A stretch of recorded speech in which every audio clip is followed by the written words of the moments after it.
తాకట్టులో ఉన్న బంగారాన్ని విడిపించి ఆ రోజు ఆన్లైన్ ధరకే కొంటుంది కొమ్మూరి గోల్డ్.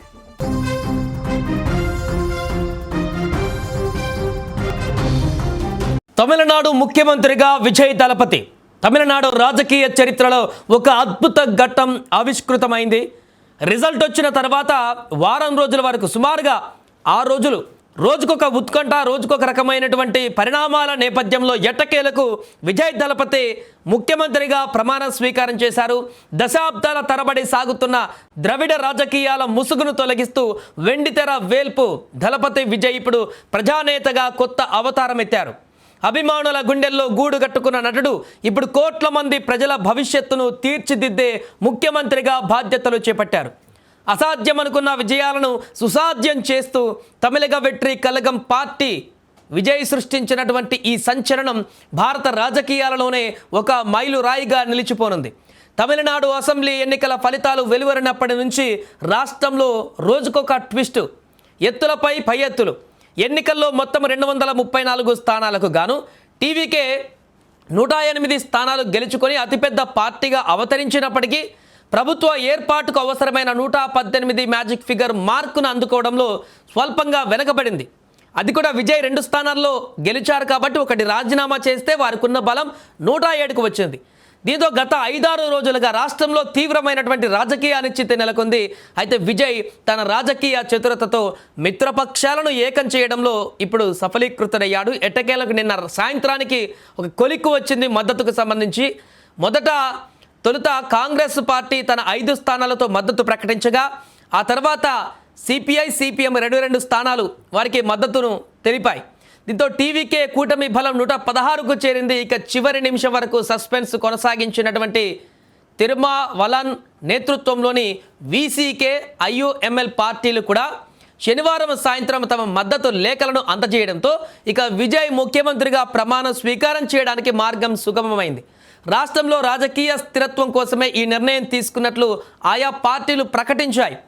విజయ్ 2 స్థానాల నుంచి విజయం సాధించడంతో ఒక స్థానాన్ని వదులుకున్న తర్వాత టీవీకే కూటమి నికర బలం ఇప్పుడు 120కి చేరింది. ఈ సంఖ్యాబలంతో శనివారం రాత్రి రాజ్భవన్లో గవర్నర్ రాజేంద్ర విశ్వనాథ్ ఆర్లేకర్ను కలిసిన విజయ్ ప్రభుత్వ ఏర్పాటును కోరారు. గవర్నర్ ఆయన అభ్యర్థనను నెంబరింగ్ ఉంది కాబట్టి ఆమోదిస్తూ ముఖ్యమంత్రిగా ప్రమాణ స్వీకారానికి ఓకే చెప్పారు. ఈరోజు ఇప్పుడు ఎగ్జాక్ట్గా 10 గంటలకు మొదలైంది ప్రమాణ స్వీకార కార్యక్రమం. చెన్నైలోని జవహర్లాల్ నెహ్రూ ఇండోర్ స్టేడియంలో అశేషమైనటువంటి జనాల మధ్య, అభిమానుల మధ్య, కావలసినటువంటి వారి మధ్య చారిత్రాత్మక ప్రమాణ స్వీకార వేడుక మొదలైపోయింది. నిజానికి కార్యక్రమం మధ్యాహ్నం జరగాల్సి ఉన్నప్పటికీ అక్కడ కొన్ని కారణాల చేత సూచనల మేరకు ఉదయమే ముహూర్తాన్ని ఖరారు చేశారు. విజయ్తో పాటు మరో 9 మంది క్యాబినెట్లో ఇప్పుడు మంత్రులుగా ప్రమాణం చేయనున్నారు. ఈ కార్యక్రమానికి లోక్సభ ప్రతిపక్ష నేత రాహుల్ గాంధీ కూడా హాజరయ్యారు. దేశవ్యాప్తంగా ఉన్న కీలక నేతలు కూడా కార్యక్రమానికి హాజరయ్యారు. మరోవైపు ద్రవిడ రాజకీయ దిగ్గజం ఎంకే స్టాలిన్ ఈ మార్పు పైన స్పందిస్తూ తమ పార్టీ అసెంబ్లీలో నిర్ణయాత్మక ప్రతిపక్షంగా పనిచేస్తుందంటూ కూడా ప్రకటించారు. ఇన్నాళ్ళు డిఎంకే, ఏఐడిఎంకేల మధ్య తిరుగుతున్న తమిళ రాజకీయం ఇప్పుడు 3వ శక్తి వైపు మళ్ళింది. చెన్నై నగరమంతా ఇప్పుడు దళపతి నినాదాలతో మారుమోగిపోతుంది. నెహ్రూ స్టేడియం పరిసర ప్రాంతాలలో వేలాది మంది అభిమానులు సందడి చేస్తున్నారు. విజయ్ ఫోటోలు, కండువాలకు భారీగా ఇప్పుడు గిరాకీ కూడా పెరిగింది. అక్కడ పోలీసు యంత్రాంగం స్టేడియం వద్ద భారీ భద్రతను కూడా ఏర్పాటు చేసింది. 60 ఏళ్ల ద్రవిడ ఆధిపత్యాన్ని కాదని ఒక నటుడిని తమ నాయకుడిగా ఎన్నుకున్నటువంటి తమిళ ప్రజల తీర్పు ఏ మేరకు ఫలిస్తుందో అనేది ఇప్పుడు అందరూ ఆసక్తిగా గమనిస్తున్నారు. అండ్ ఇప్పుడు ప్రమాణం చేసిన వెంటనే విజయ్ ఉచిత బస్సు పైన మొదటి సంతకం చేయబోతున్నట్టుగా తెలుస్తుంది. మే 13వ తేదీలోపు అసెంబ్లీలో విజయ్ తన బలాన్ని నిరూపించుకోవాల్సి ఉంటుంది. అది కేవలం సాంకేతిక ప్రక్రియ మాత్రమేనని, ప్రజల మద్దతు ఇప్పటికే ఆయనకు దక్కిందంటూ కూడా రాజకీయ విశ్లేషకులు భావిస్తున్నారు. ఏదేమైనా కూడా దశాబ్దాల తరబడి నడుస్తున్నటువంటి రాజకీయ పరిణామాలు తమిళనాడులో ఇప్పుడు ఒక్కసారిగా మారాయి. విజయ్ దళపతి ముఖ్యమంత్రిగా ప్రమాణ స్వీకారం చేస్తున్నటువంటి ఈ సందర్భంలో లక్షలాది మంది విజయ్ అభిమానులు ఇప్పుడు తమిళనాడు వ్యాప్తంగా ఒక పండుగ వాతావరణాన్ని సెలబ్రేట్ చేసుకుంటున్నారు. లక్షలాదిగా అభిమానులు ఇప్పుడు ఆ స్టేడియం వద్దకి కూడా చేరుకొని తమ నాయకుడు, తమ హీరో, ఇన్ని రోజుల పాటు వెండి తెరపై చూసినటువంటి తమ నాయకుడు ఈ రోజు నుంచి ముఖ్యమంత్రిగా, తమిళనాడు ముఖ్యమంత్రిగా చూడబోతున్నాము, ఆ యొక్క ముఖ్యమంత్రిగా బాధ్యతలు చేపట్టిన తర్వాత మా హీరోని రియల్ హీరోగా చూడబోతున్నాము అంటూ కూడా వారి యొక్క ఆనందాన్ని వ్యక్తం చేస్తున్న పరిస్థితి నెలకొంది.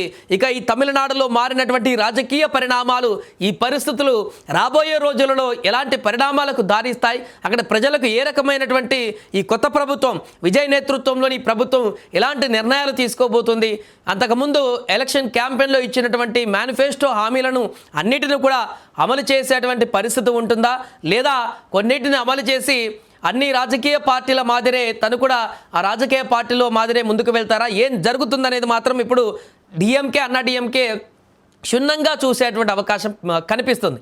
ఏదేమైనా ప్రస్తుతం అక్కడ స్టేడియం వద్ద, నెహ్రూ స్టేడియం వద్ద అయితే కోలాహలమైనటువంటి వాతావరణం, ఒక పండగ వాతావరణం నెలకొంది.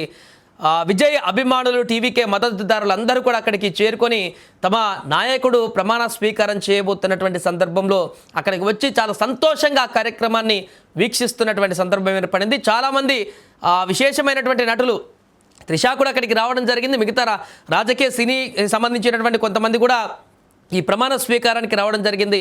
ఏదేమైనా కూడా సౌత్ ఇండియాలోనే ఒక విశేషమైనటువంటి పరిణామంగా చెప్పుకోవచ్చు ఈ విజయ్ ప్రమాణ స్వీకారం అనేది. అందుకే ఈ యొక్క విజయ్ ప్రమాణ స్వీకారం చేస్తున్నటువంటి అంశం ఇప్పుడు దేశవ్యాప్తంగా కూడా అటెన్షన్ని క్రియేట్ చేసినటువంటి పరిస్థితి ఏర్పడింది. ముఖ్యమంత్రిగా బాధ్యతలు ఈ రోజు నుంచి అఫీషియల్గా చేపడుతున్నారు కాబట్టి మొదటి సంతకం అక్కడ ఉచిత బస్సులు అని చెప్తున్నారు. ఆ తర్వాత ఇంకేం నిర్ణయాలను ప్రకటిస్తారు, అతన్ని గెలిపించినటువంటి ప్రజల కోసం ఒక ముఖ్యమంత్రిగా మొదటి ప్రసంగంలో ఏం చెప్పబోతారు, ఏ విధంగా తను హామీలను అమలు చేయబోతున్నారు, ప్రజలకు ఎలాంటి అష్యూరెన్స్ ఇస్తారు అనేటువంటి విషయాలకు సంబంధించి ముఖ్యమంత్రి బాధ్యతల తర్వాత విజయ్ ప్రజలను ఉద్దేశించి, తమిళనాడు ప్రజలను ఉద్దేశించి ఏం మాట్లాడుతారు అనేది కూడా ఇప్పుడు అక్కడ చర్చనీయాంశంగా మారింది.